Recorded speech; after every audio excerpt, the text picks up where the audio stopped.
বারান্দায় বেরোয় নেমে বলবেন মাশাআল্লাহ দাড়িপাল্লা, বিসমিল্লাহ দাড়িপাল্লা। সিলটা মারা হয়ে গেলে বলবেন আলহামদুলিল্লাহ দাড়িপাল্লা। আপনারা কথা দিলে আমরাও কথা দিলাম ইনশাআল্লাহ। দেবেন তো?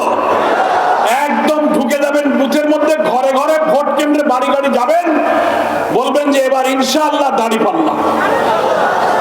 বুথের মধ্যে যাই দেখবেন দাড়িপাল্লা কোথায় আছে, দাড়িপাল্লা দেখে বলবেন বিসমিল্লাহ দাড়িপাল্লা। সিলটা মারা হয়ে গেলে বলবেন আলহামদুলিল্লাহ দাড়িপাল্লা। বারান্দায় বেরোয় নেমে বলবেন মাশাআল্লাহ দাড়িপাল্লা। কি বলবেন তো? এই যদি 300 আসনে বাংলাদেশে হয়, কোরআনের আইনের জন্য একটা নীরব বিপ্লব সাধিত হয়ে যাবে। আমাদের ছাত্র জনতারা যে বিপ্লব করেছে, আমরা একটি সুশাসনের জন্য, সুবিচারের জন্য আর একটা বিপ্লব করতে চাই আগামী নির্বাচনে দাড়িপাল্লায় ভোট দিয়ে, নাকি বলেন? আমরা তাই আগামী নির্বাচনকে নিরপেক্ষ হওয়ার জন্য সরকারের কাছে দাবি করেছি। আমরা এই সরকারের উপরে আস্থা রাখতে চাই, বিশ্বাস রাখতে চাই। এই সরকার কোন রাজনৈতিক দলের নয়। এই সরকারকে সহযোগিতা করতে আমরা ওয়াদা করেছিলাম। তিনিও বলেছিলেন আমি দেশ শাসন করতে আসিনি,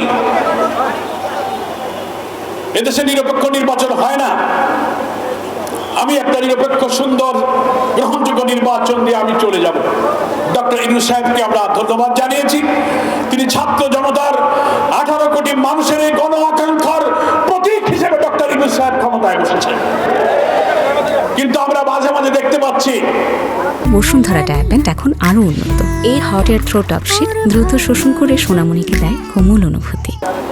নির্বাচন যত আসন্ন হচ্ছে, প্রশাসন এবং সরকারের অভ্যন্তরে কিছু উপদেষ্টাদের মধ্যে কেন যেন একটু অস্থিরতা দেখা যাচ্ছে, নাকি বলেন?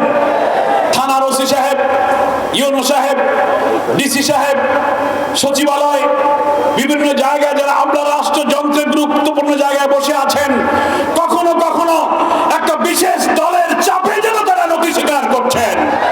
তাদের প্রভাব খাটিয়ে তাদের কথা শুনতে বাধ্য করা হচ্ছে। আমরা বলছি আমাদের কথা শুনতে হবে, আমরা তা বলিনি। আপনি কারো কথা শুনবেন না, যেটা ন্যায়, যেটা সত্য, যেটা ইনসাফ, আপনি সেই কাজই আপনি করবেন। আমরা বলেছি প্রশাসনকে লেভেল প্লেইং ফিল্ড নিশ্চিত করতে হবে। লেভেল প্লেইং ফিল্ড মানে কি? খেলার মাঠটা সমান হইতে হবে। একদিক উঁচু আর একদিক নিচু, এই মাঠে খেলা যায়? জানি না। তো ভোটেরও একটা মাঠ আছে, নাকি বলেন? আপনি কোন দলের দিকে, কোন প্রার্থীর দিকে গোপনে গোপনে সাপোর্ট দেবেন, গোপনে বৈঠক করবেন, সাইল আসলো, টিয়ার আসলো, কাবিকা আসলো, টাকা আসলো, এক দলের লোককে ডাকে দিয়ে দেবেন 10 টন, আমার মোটে দেবেন না। এটা কি লেভেল প্লেইং ফিল্ড হলো? হবে না। আমরা সরকারকে বলছি আপনার সচিবালয় আমলাদের মধ্যে এটা লক্ষ্য করুন, ইভেন উপদেষ্টাদের মধ্যে 2-1 জনকে দেখা যায় একটি দলের সাথে গোপন সম্পর্ক রেখে ভবিষ্যতে নির্বাচনে তাদের ক্ষমতায় আনার জন্য মনে হয় যেন একটা গোপন ষড়যন্ত্র আপনারা করে ফেলছেন। মাননীয় প্রধান উপদেষ্টার প্রতি আমাদের আস্থা আছে। আপনি আমাদের কথা দিয়েছেন যে আপনারা আমার উপরে আস্থা রাখুন, আমি নিরপেক্ষ থাকব। আমরা আপনাকে নিরপেক্ষই দেখতে চাই।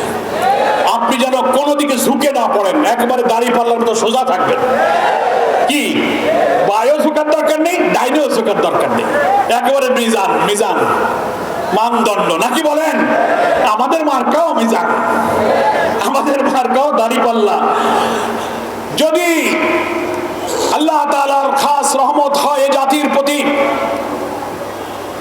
দেশের জনগণ যদি জামাত ইসলামীকে সুশাসন, সুবিচার এবং আল্লাহর বিধানের শাসন দেখার জন্য জামাত ইসলামের প্রতি ভোট দেয়, ভালোবাসে, আল্লাহর দয়া যদি আমাদের হয়, রাষ্ট্রের দায়িত্ব যদি আমাদের উপরে আসে, আমাদের সংগ্রামী নেতা আমিরে জামাত ডক্টর শফিকুর রহমান কয়েকবার ঘোষণা দিয়েছেন, আমাদের উপর রাষ্ট্রের দায়িত্ব আসলে আমরা শাসক হব না, আমরা সেবক হব। মনে আছে আপনাদের?